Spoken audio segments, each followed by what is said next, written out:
Hai Muters, aku Abu Rizky. Sebelum kita mulai videonya, kita bumper dulu ya.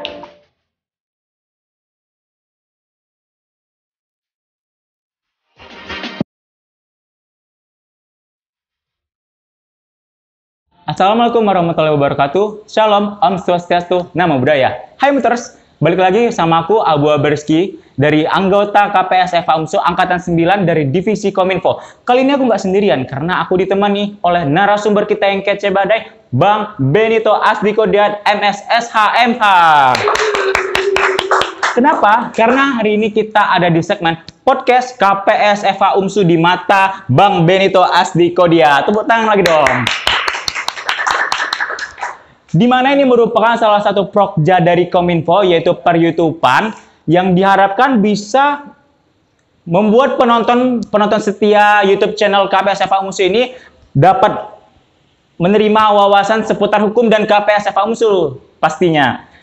Nah, buat kalian yang penasaran, stay tune terus ya. Jangan lupa like, komen, subscribe, dan share ke seluruh sosial media yang kalian punya.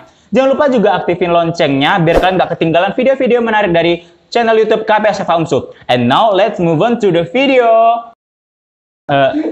Oke, Bang Ben, gimana kabarnya hari ini? Sehat? Widih, kelihatan nih dari ekspresi ini berseri. Oke, kelihatan dari ekspresi ini berseri-seri nih, sangat excited dalam podcast kita kali ini. Benar nggak, Bang? Bukan begitu? Iya, karena lama nunggu kau tadi. Abang juga lama sebenarnya. Oke, kenapa sih Abang ini lebih senang dipanggil Bang daripada Pak? Karena kan nggak anggota KPS saja nih, bahkan mahasiswa-mahasiswi pun juga manggil Abang tuh Bang. Kenapa? Biar kelihatan lebih muda aja atau gimana itu? Nggak tahu, kau tanya orang itu kenapa aku manggil apa, orang itu manggil apa. Kenapa yang minta? Gimana tuh Bang? Ya suka aja panggil abang biar dekat. Jadi kalau misalnya diskusinya pun bisa macam abang adik gitu aja. Kalau bapak itu kan kesannya tua, jenggotan, keriputan. Jadi kesannya itu intinya itu biar kelihatan muda lah ya kan. Coba nih Bang, mungkin para penonton setia ini belum kenal Abang lebih dekat nih. Coba dong kenali tentang diri Abang nih biar mereka pada tahu nih Bang Ben itu gimana sih orangnya dan kesibukannya apa. Saya Benito, dosen Fakultas Hukum UMSU. Tepuk tangan dong semuanya. Itu aja. Apa selain menjadi dosen, Abang juga kan membina organisasi di Fakultas Hukum nih. Jadi kalau kesibukan di Fakultas Hukum saya dosen, kemudian membina beberapa organisasi, termasuk komunitas peradilan semu dan komunitas debat hukum dan KPH, ada KPH komunitas penulis hukum. Jadi saya seringlah diskusi sama teman-teman KPS, KDH dan KPH gitu, dalam rangka mengembangkan kegiatan-kegiatan lah gitu. Kalau misalnya ada yang bisa disupport, kita support. Luar biasa memang Bang Ben ini ya. Bukan cuma satu organisasi loh yang dibina dia, banyak organisasi di Fakultas Hukum itu yang dibina dia juga. Dengar-dengar Bang Ben ini juga suka budaya Jepang ya. Coba dong, bisa nggak Abang kenalin diri Abang pakai bahasa Jepang? Ya tahunya watashi wa aja. Aha, terus? Watashi wa Benito desu. Watashi wa. Yoroshiku onegaishimasu. Sorete wa kite kudasai. Watashi wa Rizky desu. Watashi wa Medani karikimashita. Dojo yoroshiku onegaishimasu. Mite kurete arigatou gozaimasu. Ja, mata ne. Dah. Udah tutup lah kalau jam mata. Udah itu perkenalannya aja udah. Abang jangan gerusak lah. Nah, jadi ini kan selama masa pandemi ini, ada nggak perubahan yang Abang rasakan? Apakah Abang makin santuy atau makin sibuk? Makin rindu. Sama? Sama suasana kelas. Itu satu. Sebetulnya kan, sebenarnya kalau dosen ini kan yang lebih bagus itu kan interaksi di kelas. Daripada misalnya kelas daring ini. Mungkin pengalaman kalian gimana kalau belajar daring? Lebih enak di kelas atau apa? Enak di kelas sih, karena kalau daring suka nggak nerima gitu, sedangkan langsung aja suka nggak nerima, apalagi daring ya, lucunya Bang. Jadi selama pandemi ini rindu suasana kampus karena relatif sunyi kan. Kalaupun di kampus kan kita protokol kesehatan kan, harus jaga jarak, harus cuci tangan dan sebagainya. Kalau aktivitas yang lain misalnya, ya sama aja ya, karena kan baik di kelas maupun nggak di kelas kan tetap mempersiapkan bahan kuliah, kemudian aktivitas di kantor juga ada kan gitu. Ya tentu penelitian juga dipersiapkan gitu. Jadi pandemi nggak pandemi sama aja. Kemudian ya rindunya aja lah. Rindu suasana kampus yang rame, riuh, banyak diskusi. Kalau ini kan agak lebih terbatas sedikit. Jadi Bang Ben ini sama aja kesibukannya sama mau pandemi mau enggak. Sama sih kita juga rindu. Saya pun juga rindu nih, rindu main-mainnya aja sih bukan belajarnya. Jangan dicontoh ya benar-benar setia. Ini bercanda aja ini. Oke nih Bang, sebelum kita masuk pertanyaan-pertanyaan seputar KPLC nih, diharapkan Bang Ben bisa menjawab pertanyaan dengan jujur biar tidak ada dusta di antara kita. Majang? Ya, terus apa pertanyaannya? Jadi pertanyaan itu ini Bang, kapan nih awal mula Abang terlibat untuk menaungi KPS? Jadi maksudnya itu kayak kapan Abang mulai serius menaungi KPS ini untuk membina KPS nih? KPS ini 2010 udah ada ya, itu dibangun sama teman-teman, itu Aseng kalau kita panggilnya Abdul Rijal, baru kemudian ada Bang Rido itu bangun KPS dulu di 2010. Setelah itu saya tamat 2011 kuliah, kemudian kuliah lagi 2012, 2014 saya baru tamat kuliah, baru lagi ngajar di Fakultas Hukum gitu kira-kira.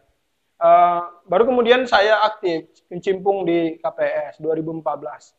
Waktu ngecimpung di KPS ini, cita-cita pertamanya ikut kompetisi nasional gitu.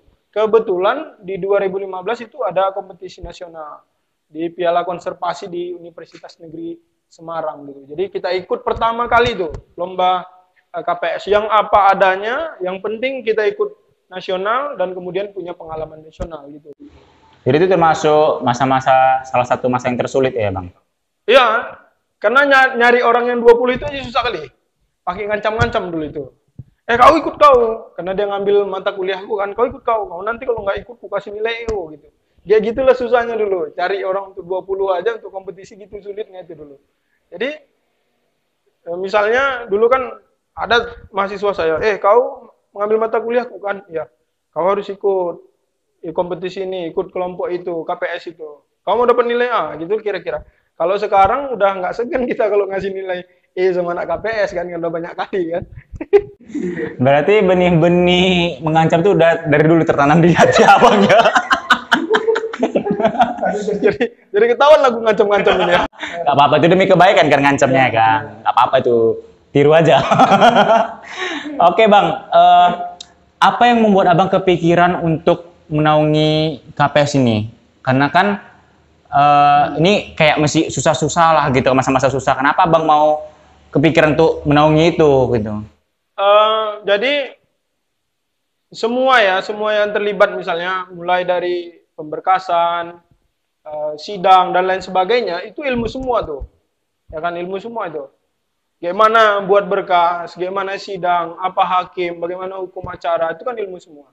Jadi saya sekaligus juga belajar gitu untuk diri saya, dan apa yang saya tahu itu saya tularkan ke adik-adik mahasiswa. Jadi ini tentang spirit aja, membangun spirit, berorganisasi, mengelola organisasi yang kemudian ya ada dampaknya bagi pribadi kan gitu kan. Mudah-mudahan nanti prestasi alumni-alumni KPS ini juga akan mengikuti kan. Maksudnya kalau nanti udah ada yang banyak yang sukses dari KPS itu kan akan bisa ditularkan ke adik-adik. Ini spirit belajar aja gitu. Jadi makanya saya mau ikut kecimpung di KPS ini. Jadi itu. Kalau tadi kan kita udah dengar nih kan, ini Bang Ben sudah mulai menaunginya pada saat masa-masa tersulit. Ya. Pasti abang pasti apa sih tidak pasti pernah ngalamin apa aja pengalaman sukanya, dukanya, dan apa ya tantangan terberatnya itu Bang? Kalau dukanya banyak ya kan. Ini boleh dibuka semua kan? Aja semua Bang. Kita ini nggak ada dusta di antara kita. Ya, oke, siap. Dukanya banyak, terutama misalnya ini agak ke pribadi memang. Tapi saya ikhlas, lillahi ta'ala saya ikhlas. Itu lebih kepada misalnya kalau anak-anak KPS ini sedih kali misalnya kalau mereka nih nengok lapar gitu, kadang-kadang uang awak juga yang terbeli. Baru kemudian kalau misalnya nggak ada mau pergi kompetisi gitu kan, kelihatan memang uangnya kekurangan dana dan sebagainya. Jadi saya ini sering sekali mengupayakan agar adik-adik yang mau belajar ini nggak ikut lagi merasakan gimana sulitnya cari uang gitu. Jadi itu biarlah bagian saya yang kemudian saya selesaikan gitu. Baik saya komunikasikan di tingkat fakultas dan di tingkat universitas gitu. Alhamdulillah memang fakultas dan universitas kita untuk KPS ini kan sangat mensupport gitu. Nah, duka yang lain itu tentang biasa memang ya, kalau di organisasi itu kan ada yang ketidakcocokan. Misalnya kalau udah mulai nanti ada satu satu kelompok yang ingin tanding itu, nanti ada di situ cekcok, bertengkar sikit gitu. Tapi itulah yang kadang-kadang dirindukan gitu. Begitu mereka udah bubar nih grup, ya kan, udah ikut tanding dan sebagainya, malah yang dirindukan yang cekcok-cekcok itu gitu. Wah, aku dulu kayak gini loh, cekcok sama si Anu gitu. Itu hal-hal yang dirindukan. Nah, saya sering sekali terlibat dalam hal itu. Misalnya saya harus menyelesaikan di internal KPS gitu. Dan ya yang paling, tapi saya ikhlas ini ya, nggak pernah saya menuntut itu untuk dikembalikan KPS gitu. Misalnya tentang uang yang harus saya keluarkan itu dan saya berikan secara ikhlas kepada KPS gitu. Itu duka atau cuman itu? Duka ya itu. Kalau boleh dukanya itulah gitu. Kalau selebihnya nggak ada. Selebihnya saya memang ingin sekali adik-adik KPS ini pandai organisasi, manajemen diri, bisa disiplin, bisa juga ilmu-ilmu hukum acara tadi itu, peran-perannya itu bisa didalami. Dan mudah-mudahan kan ada juga alumni KPS sekarang yang udah jadi jaksa, hakim gitu kan. Alhamdulillah, itu jadi kepuasan tersendiri bagi saya secara, ya katakanlah senior di KPS gitu. Bikin terharu banget ya guys. Soalnya Bang Ben ini nggak pengen kalian merasakan susah-susahnya dulu waktu mau pakai KPS. Jadi kalau kalian kelihatan lapar tuh dibayari Bang Ben gitu. Karena Bang Ben nggak mau kalian merasakan susah-susahnya aja dulu gitu. Jadi kalian di zaman kalian ini udah zaman-zaman enak lah ya kan. Ya. Kalau dulu kan ngitung-ngitung ngasih makan anak yatim lah.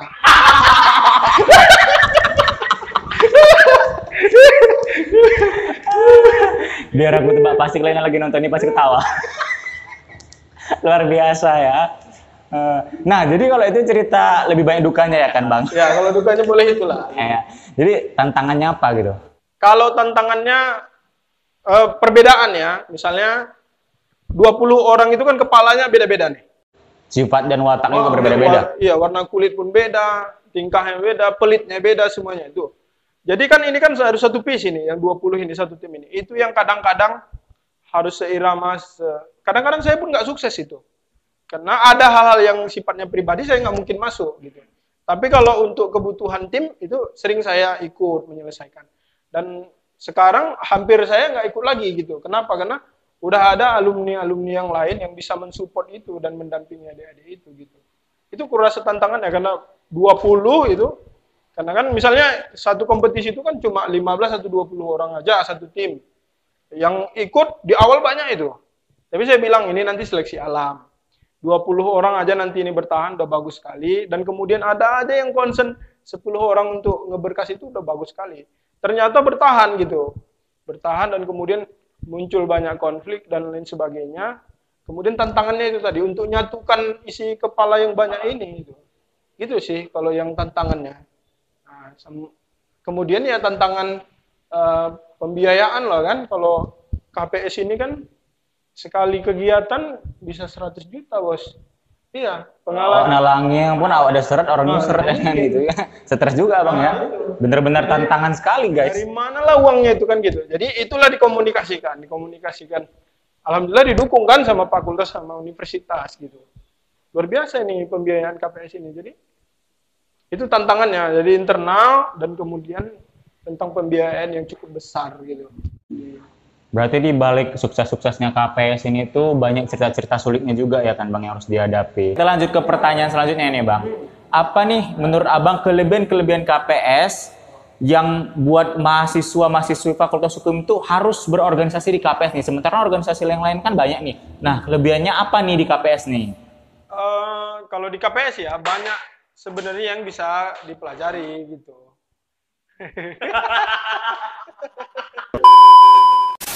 Karena KPS ini kan gini, kalau di KPS kan banyak hal ya yang bisa dipelajari. Contohnya misalnya tentu disiplin waktu ya. Ini tentang kepada pribadi dulu. Di KPS itu belajar disiplin waktu. Gitu.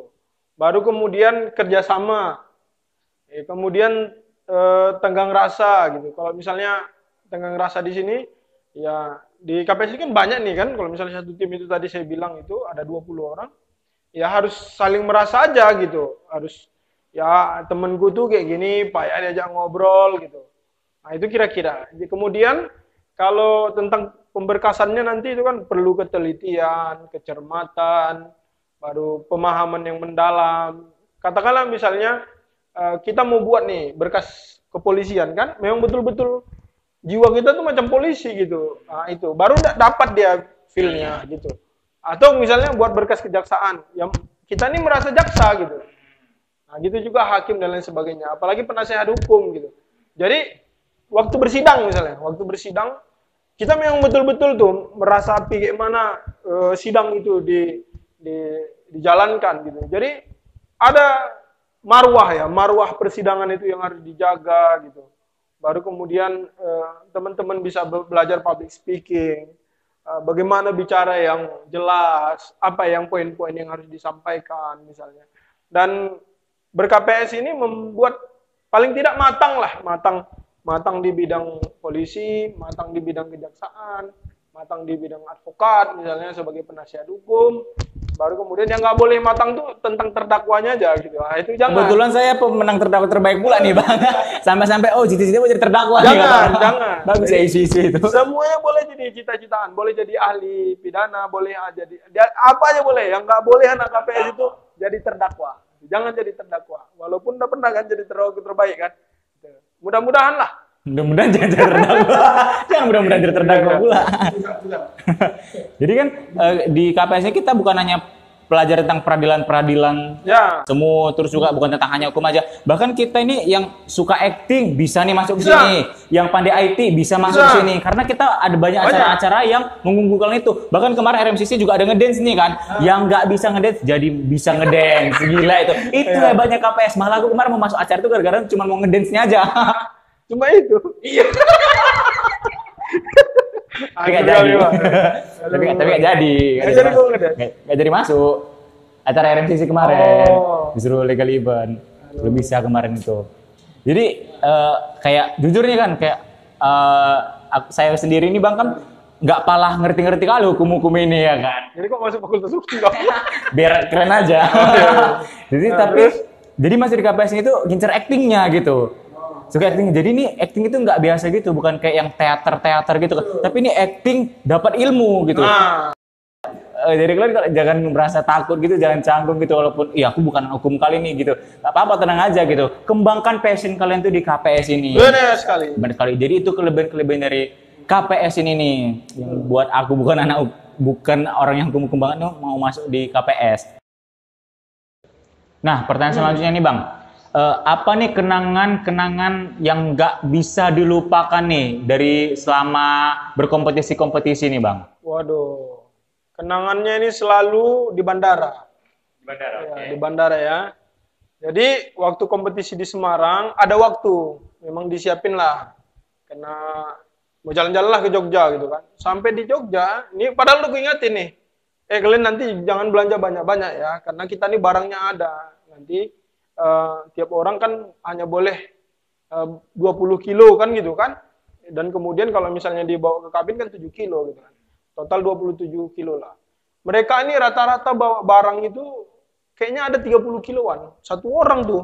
Satu orang 30 kilo? Iya, satu orang 30 kilo. Begitu di Bandara Suta, kami kan dari Jogja ke Jakarta itu naik kereta, kereta api. Jangan pula nanti kereta motor. Kereta api sampai ke Jakarta. Begitu sampai Jakarta baru ke Soekarno-Hatta. Begitu ditimbang, oper semua. Bagaimana lu? Ditahanlah kami di bandara. Gara-gara kami delay tuh penerbangan kira-kira hampir 1 jam. Gara-gara kami tuh. Karena sensasi ya Bang. Karena aku waktu itu bertahan, tetap harus dibawa gitu. Dan kami nggak mau kena cas gitu.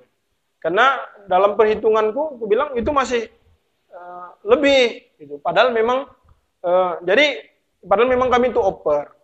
Jadi kesepakatannya gimana? Kesepakatannya diambillah lagi barang-barang yang udah itu tadi, Ya mungkin aku bawa 10 kilo ke kabin, kau bawa 10 kilo gitu. Jadi memang yang kami bawa ke kabin itu lebih lah. Baru begitu kami masuk di pesawat itu, semua orang nengoki kami. Kenapa? Karena ulah kami lah mereka tuh delay penerbangan. Nah, bereng lah ya Bang. Habis. Baru kemudian di Soekarno-Hatta pulang lagi. Ini kompetisi yang lain di Jakarta. Waktu sampai di Suta, saya bilang waktu itu ketua rombongannya Adi ya, Adi Saprijal. Itu jam berapa tuh boardingnya? Waktu kami beli tiket, di situ 7.30 memang boardingnya. Adi memang mungkin nggak tahu dia dimajuin ya, penerbangannya 1 jam gitu. Jadi harusnya 7.30 jadi 6.30 gitu. Jam 6 itu kami udah dipanggil semua. Itu kami terpencar. Ada yang masih makan di restoran, ada entah di mana-mana gitu kan. Aku coba ngumpulin lagi tuh, 30 menit lagi mau berangkat. Final call. Semua ini panggil, final call tuh Mr. Ben itu. Wah, nama kami semua dideretin. Jadi lari dari luar itu masuk ke dalam lari. Jadi yang bawa tiket itu udah masuk di dalam. Jadi yang jaga kan ngapain ke dalam katanya. Nggak bisa mana tiketnya gitu. Tolonglah Pak, itu adik aku tuh yang udah lari itu, gitulah. Jadi untunglah si PNS Angkasa Pura ini percaya sama kita. Dimasukin lah nih adik-adik yang lari. Wah, itu macam isi perut mau keluar rasanya. Ya gitu kami nyampe masuk pesawat langsung pesawatnya mundur, kami posisinya masih berdiri. Ada sebagian yang berdiri lah terutama aku gitu. Nah, ada lagi udah kami di pesawat, udah mau pergi nih kan, udah mau berangkat. Tinggal handphone, tas dan dompet di terminal. Kami udah di pesawat. Coba waduh. Aku berdiri di pintu pesawatnya, aku bilang sama pramugarinya, "Kau kalau ditinggalkan nih adik-adik ini lompat aku nih," aku bilang. Memang benih-benih mengancam tuh dari dulu ya. Jangan mundur nih pesawat ini. Tunggu orang itu sampai kemari. "Iya Pak, kami tunggu. Bapak duduk aja." "Nggak mau," aku bilang. Begitu nampak adik-adik ini lari masuk ke pesawat, ya satu pesawat balik lagi nyorai kami. Gitulah nengok-nengok. Jadi memang itu tadi ya, banyak bawa adik-adik itu kadang-kadang kan ya karena banyak barang itu kan, banyak barang, ada yang tinggal karena diajak pergi gila belanja kan gitu kan. Bawa oper gitulah, kira-kira itulah yang sering pengalaman yang ada. Peristiwa-peristiwa itu sering terjadi di bandara lah ya. Skandal-skandal di bandara gitu ya. Ya, dalam pikiran awak gini ya kan. Waduh, mati lah ini. Sempatlah pesawatnya udah terbang, tinggal mau berapa duit lagi nih bayarin tiketnya kan. Itu aja di otak gua udah. Pokoknya sambil lari mikir itu, mati lah ini tiket yang gitu-gitulah. Jadi sampai di pesawat ya ketawa-ketawa lagi semua gitu. Awak yang udah jantungan semua, orang ini ketawa semua, adik-adik ini. Nah, itulah. Itu pengalaman yang agak apa ya? Nggak terlupakan. Nggak terlupakan lah itu. Itu kira-kira. Seru juga ya ternyata ya berkompetisi. Tapi janganlah kayak gitu, copot nanti jantung kita kan. Hah? Itu aja pula yang dikerjain. Tiap tahun abangnya meninggoy juga ya kan. Ngapain ya kan? Gila. Kita aja dengerin ceritanya itu kayak ikutan ngos-ngosan. Bayangin tuh kan ada 30 menit lagi lari-lari. Pesawat. Bahkan abang ini pun udah ngancam pengen lompat gitu ya kan. Kok nggak jadi? Itu kan ngancam, namanya ngancam. Bener. Jago kita ngancam, lompat nih kalau nggak kau tunggu. Jadi tunggunya baru. Kan dihitung itu, 1, 2, 3, udah masuk. Oh, 2 lagi mana nih? Tunggulah dulu. Tunggu itu, aku bilang. Ya, gitulah kira-kira. Kan awak dihitung kan berapa bebek yang kau bawa kan? Bebek.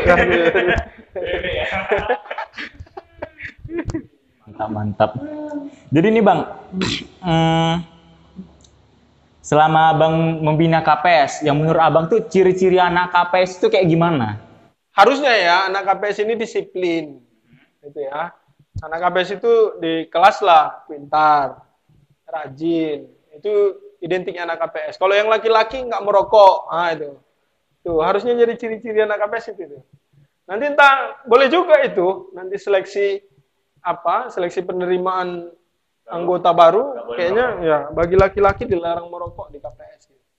Karena mendukung program KTR, kawasan tanpa rokok, salah satunya UNSU. Kawasan tanpa rokok, iya. Jadi kalau ciri-cirinya, ya nggak usah bangga kalian ya. Kalau menurutku pintar, bisa diajak diskusi, kemudian loyalitas. Ya, yang baik-baik lah. Yang buat anak KPS ini baik-baik lah. Dan biasanya memang kan kalau di fakultas kan malu kalau misalnya malu aku misalnya kalau dia tuh pakai baju seragam KPS tadi, tapi kalau di kelas dia bodoh gitu. Aku yang malu. Nah, gimana tuh? Jadi jangan ada lah nanti anak KPS ini kan kayak gitu kan. Pakai seragam KPS ini ya citranya harus bagus gitu. Baik di fakultas maupun di lingkungan sehari-hari. Jadi KPS ini dituntut untuk mahasiswa-mahasiswanya sebagus mungkin. Ya, itulah harapan kita. Dan kemudian kalau misalnya pun dia waktu SMA ya, waktu SMA dia tuh ya nggak serius-serius sekali gitu. Tapi begitu dia masuk KPS harapannya agak lebih serius, bisa apa gitu kan. Dan itu memang ada kan kita lihat waktu dia misalnya sebelum gabung di KPS dan setelah digabung KPS ada dampak positif lah kira-kira gitu. Ya, ada perubahan jadinya. Oke nih Bang, kita udah lumayan banyak juga nih bincang-bincang pengalaman Abang sebagai pembina selama di KPS ini ya kan. Kita masuk ke sesi games. Nah, jadi di sini kita mana nih? Gamenya? Aduh, sedap. Apalah. Jadi ini Bang, kotak misteri. Jadi ini sebelum Bang milih kita kocok-kocok dulu. Jadi di sini ada beberapa pertanyaan-pertanyaan yang kadang menjebak, kadang menguntungkan juga tergantung tangan Abang yang memilihnya. Jadi Abang boleh pilih. Ini bukan menjebak semua ini dalamnya. Abang aja. Jadi ini kan sesuai tangan Abang ya kan. Kalau bagus tangan Abang bagus lah ya. Nggak yakin aku bagus semua ini. Tangan aku yang buat Bang, ada bagusnya. Jadi kita ambil ini dia kertasnya. Semua kertas yang gua ambil? Enggak lah, 3 aja. Ini yang berwarna itu yang diambil ya guys. Tuh. Jadi kita aduk, kita kocok-kocok dulu. Ngaruh nggak tuh? Ya anggap aja lah ngaruh. Ya anggap aja lah. Nah, Abang pilih satu dulu. Yang warna? Iya yang berwarna, yang putih kan nggak ada tulisannya. Hancur. 1. Lagi. 2. Nah, besar kecilnya nggak mempengaruhi keuntungan tuh Bang. Nah, 3 warna. Oke. Mewakili warna orange, hijau, dan Tolong asisten. Nah, gue tanya ya. Yang bagus-bagus. Baca bismillah Bang.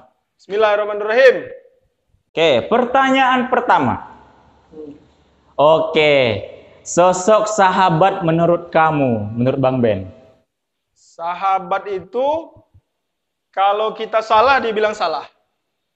Kalau kita benar dia bilang benar. Bukan misalnya kalau kita salah benar juga di mata dia gitu. Jadi kalau misalnya kita kalau kita salah ya salah dibilangnya gitu. Kau salah itu. Kalau benar kita ya udah benar kok itu. Itu Sahabat yang baik. Tapi kalau musuh itu kan gitu. Walaupun salah kita Biar aja biar jatuh dia. Ya. Sahabat yang baik itu berharap sahabatnya itu biar lebih baik lagi. Ya nggak siapa sih cakap. Sama motivator. Pokoknya sahabat itu menurutku berkata yang benar-benar, berkata yang salah-salah. Walaupun misalnya menyakitkan hatinya. Karena itu untuk kebaikan dia. Gitu. Asal menggunakan cara yang benar juga kan. Karena sebaik-baiknya kita menasihati kan ketika nggak ada orang ramai gitu kan. Ya nggak sih? Boleh. Ya. Itu kan tempat-tempat aja. Ya. Lebih personal misalnya kan. Jadi maksudmu kan lebih personal tadi kan.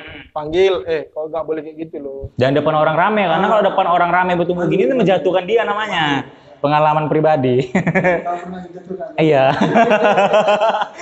Oke, kita lanjut pertanyaan kedua. Seseorang dapat dikatakan dewasa jika sudah 21 tahun.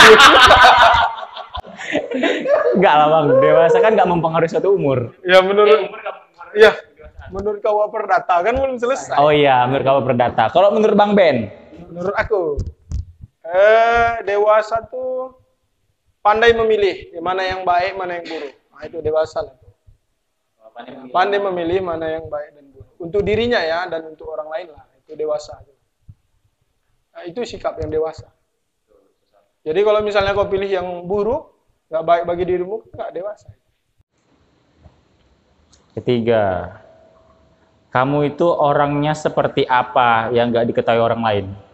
Bang Ben itu ada sifat-sifat Bang Ben yang Bang Ben tuh kayak gini tuh sebenarnya, tapi orang nggak tahu gitu. Yang tadi balik misalnya balik ngancam itu ada kebaikan hati. Sebenarnya aku pengen kayak gini gitu atau gimana gitu. Apa ya aku ya? Jadi bilang apa gak kenal diri abang sendiri. Apa ya? Itu seperti apa orangnya sebenarnya? Lebih signifikan tuh kayak mana? Lebih ke humoris kah? Gimana? Harusnya istriku kalian tanya itu, karena aku kadang nggak peduli juga sama diriku. Tunggu ya, bentar. Besok narasumber istri abang aja.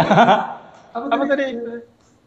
Aku ini orang seperti kamu itu apa? orangnya seperti apa? Abang itu orangnya seperti apa? Yang nggak tahu orang ya. Sebetulnya aku ini sering terharu. Nah, itu. Sad boy. Enggak juga. Enggak. Sering terharu. Ya. Kadang nengok orang gitu kan. Melo berarti itu bang. Melo, ya melo. Kalau nengok anak-anak di jalan gitu kan, kehujanan, dia kasihan kali gitu rasanya. Terharu. Ya gitulah, aku pengiba. Jadi sama penipu pun kadang-kadang aku bisa iba. Jadi nih buat kalian nggak tahu nih Bang Ben tuh iba. Kasian-kasiannya diri kalian, kasian tuh ke dia. Ya, juga. Oke, seru banget nih bincang-bincang berfaedah kita sama Bang Ben kali ini.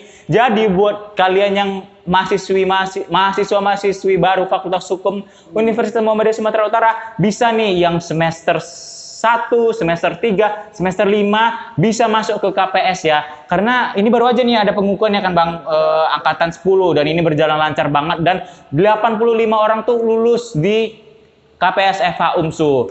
Jadi kalian udah dengar semua kan kalau KPS FH UMSU ini benar-benar smart, Sigap, menarik, antusias, ramah, teliti. Nah, terima kasih banyak buat kalian yang udah nonton dan terima kasih banyak juga buat Bang Benito Asdiko Diet yang sudah meluangkan waktunya untuk hadir di podcast pertama kali ini dari channel YouTube KPS FH UMSU. Dan semoga apa yang disampaikan Bang Ben itu bisa bermanfaat untuk kita dan menambah wawasan kita seputar hukum dan KPS juga nih. Nah, buat kalian nih jangan lupa untuk subscribe YouTube channel KPS FH UMSU ini biar kita makin semangat nih bikin konten-konten bareng narasumber-narasumber karena ini bukan cuma podcast, bahkan juga ada vlog dari kegiatan-kegiatan KPS ini. Nah, jangan lupa like, komen, subscribe dan aktifin loncengnya buat video-video selanjutnya. Buat yang udah nonton, terima kasih banyak. KPS smart, sigap, menarik, antusias, ramah, teliti.